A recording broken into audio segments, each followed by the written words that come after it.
Mga katrops, welcome back ulit sa aking channel, Sports React PH. At ngayon nga ay pag-uusapan natin ang balitang umaangat na naman nga na po ngayon, ang Golden State Warriors. Pag-uusapan na rin nga natin dito sa ating panibagong video, ang sinabi ni Paul Pierce sa lakas ngayon ng Los Angeles Lakers.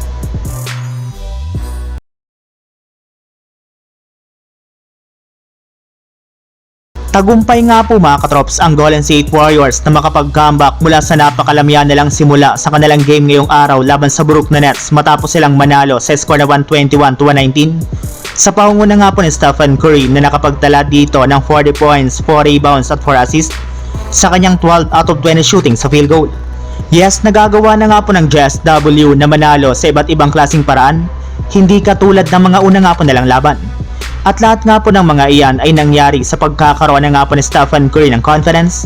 Salamat sa suportang ibinibigay ng kanyang teammate na si Jimmy Butler na nakapagtala dito ng 25 points, 2 rebounds at 6 assists sa kanyang 7 out of 13 shooting sa field goal. Kasama na dyan ang kanyang mga crucial shots sa huling mga minuto ng 4th quarter.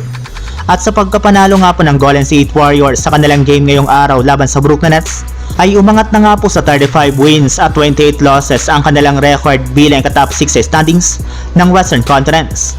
Umabot na rin naman nga po sa 0.5 games ang kanilang kalamangan sa top 7 na Minnesota Timberwolves at 1.5 games naman sa katop 8 na Los Angeles Clippers.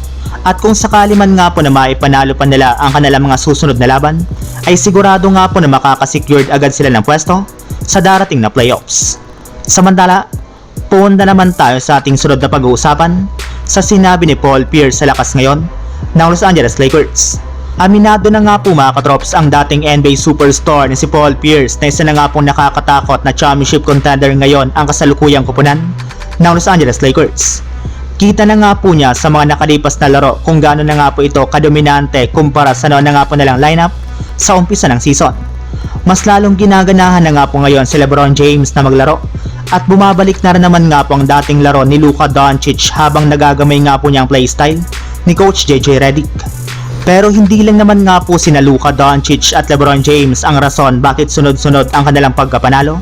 Bagkus ito nga po ay dahil sa pagkakaroon na nga po nila ng kompleto at mas malalim na lineup. Yes, nagsimula nga pang improvement ng team mula nang makuha nila sa trade si Dorian Finney-Smith. Bumalik sa paglalaro si Jared Vanderbilt mula sa injury at higit sa lahat matapos maibalik ang confidence ni Gabe Vincent. Kaya hindi na nga po siya magugulat pa kung magiging sobrang mapanganib ang Lakers pagdating ng playoffs. Yes, kinain na nga po nito ang kanyang mga sinabi noon na hindi magaganda sa kupunan ng Los Angeles Lakers. So yun lang mga katrops, ang handog kong story ngayong araw. Sana nag-enjoy kayo, please like and subscribe my YouTube channel, Sports React PH, para sa iba pang story at update patungkol sa NBA. Kita-kits muli sa ating susunod na video.